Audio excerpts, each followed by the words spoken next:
Samantala, muli na namang naudlot ang pag-iimprenta ng Commission on Elections ng mga balota para sa darating pong midterm elections. Ito'y kasunod na rin po ng panibagong Temporary Restraining Order o TRO na inilabas ng kataas-taasang hukuman laban sa COMELEC at pinagbigyan ang mga na-diskwalipikang mga senatorial aspirant tulad na lamang ni Francis Leo Marcos. Kunin natin ang live report ni Madeline Villar Moratillo. Mads! Yes, Alex, dahil nga sa panibagong temporary restraining order na inilabas ng Korte Suprema, kailangan na namang baguhin ng Commission on Elections ang ballot freeze. Dahil dyan, marami-rami na kandidato sa pagkasenador ang magagalaw at mababago ang pwestuhan sa balota. Hindi muna matutuloy ang plano sana ng Commission on Elections na pagpapatuloy ng pag-imprenta bukas ng mga balota para sa darating na halalan. Kasunod dito ng panibagong temporary restraining order na inilabas ng Korte Suprema laban sa diskwalifikasyon sa senatorial aspirant na si Francis Leo Marcos. Baka po hindi tayo makakapag-print by tomorrow. Kasi po, siyempre, i-overtime muli ng ating ITD, ng ating Law Department, muli magkakaroon ng serialization. At the same time, magkakaroon din po yung serialization and database natin babaguhin. At syempre, yung ballot phases. 1,667 ballot phase ito na kailangan ulit baguhin ng COMELEC. Pero kumpara sa nakaraan, magiging mas mabilis ang proseso ngayon dahil naamyandahan na ang election management system. Kanina, personal na ipinakita ng COMELEC ang mga bagong ballot phase. Kasama na rito ang pangalan ni Zubair Mustafa na una na rin nakakuha ng TRO sa SC. Dahil sa dami ng nadedeklarang nuisance candidate ng COMELEC, giit ni Garcia, napapanahon ng pag-aralang gawin itong kasong kriminal. Paano kung yung isa pa ulit-ulit na lang nagpapail ng candidacy? At pagkatapos pa ulit-ulit na nagpapabayad sa isang kandidato na naaapektuhan ang kanyang pagtakbo? O kaya naman kaya siya tumatakbo dahil pinatakbo siya para lang magulo yung mismong kandidato na kapangalan niya. Hindi po ba bad faith yun? And therefore, yan ay dapat actionable. Dapat yan may criminal liability.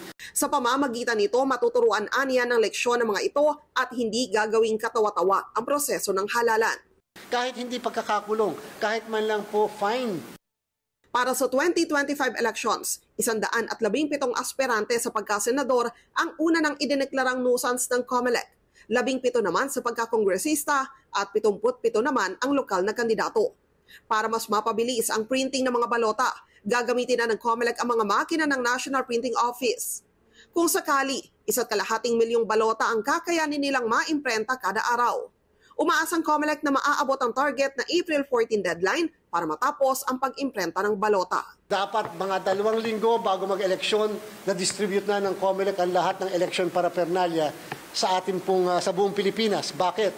Kasi meron po tayong final testing and sealing 1 linggo bago Tiniyak naman ni COMELEC Chairman George Garcia na meron pa namang sapat na pondo ang COMELEC sa ngayon at hindi pa nila kinakailangan humingi ng supplemental budget sa Kongreso. Kung sakasakali, pwede anya silang kumuha mula sa savings ng COMELEC. Balik sa inyo dyan, Alex. Okay, Mads, nabanggit ba ng COMELEC ni Chairman kung bakit nga ba nila dinisqualify itong si Zubair Mustafa? Ang sinasabi lang ni Chairman Garcia, Alex, hindi raw nila nakitaan ng genuine intention to run sa eleksyon.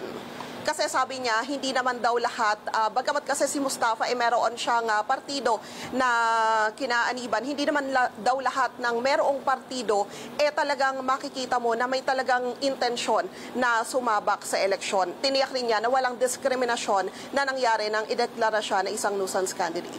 Nako, kapag ganon ang basis ng kanilang disqualification, kung genuine ba yung kanilang interest na para tumakbo, baka yung sa higit sa 100 na kanilang tinanggal, baka ganon rin ang magiging rason nila sa Supreme Court.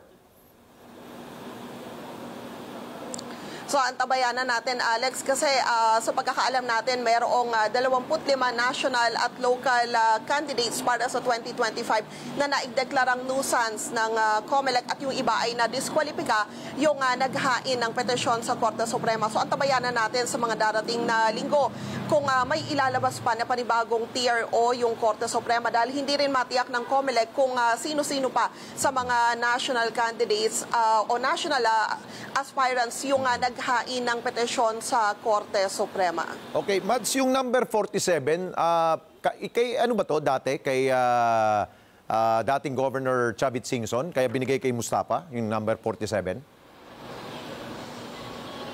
Hindi, Alex. Umusog kasi ng numero.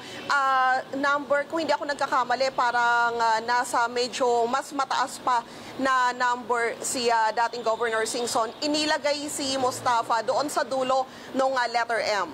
So, kasi alphabetical yung arrangement ng mga kandidato sa pagkasenador. So, ibig sabihin yan, magbabago yung mga ibang numero nung nabigyan na ng numero, yung qualified.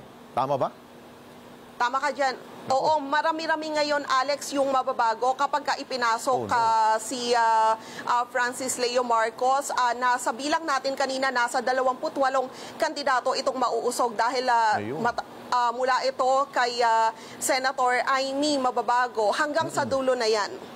Na mga kandidato hanggang Villar. Oo, Mad. So, hindi lang ang National Printing Office na may problema ngayon, pati yung mga printing offices ng mga pinag-kontrata na ng ilang kandidato dahil siyempre magbabago lahat ng kanilang pinagawa, di ba? Tama ka dyan, Alex, kasi kailangan din mabago yung kanilang mga numero. So, sa pagkakataong ito, marami-rami talaga. At hindi lang COMELEC yung gumastos na ng malaki, kundi maging yung mga kandidato na ito. Kaya nga ang sabi ng COMELEC, wala rin silang magagawa patungkol sa bagay na yan. O, paano yan? Baka mamaya tatanungin at sisilipin ng COMELEC, bakit ang laki ng ginastos mo dito? Di ba kasalanan ninyo yung COMELEC? Ayun. Pero at least hindi pa naman nagsisimula talaga yung campaign period. Oo, pero yun nga, nakapaglabas ka na ng malaking pera dahil nga pabago-bago ang mga naging usad dyan sa Commission on Elections. Totoo, tama ka dyan. Malaki-laki na yung kanilang nalulugi. Okay. Yun si Francis Leo Marcos, wala pang numero, no? Hindi pa naibibigay yung numero sa kanya?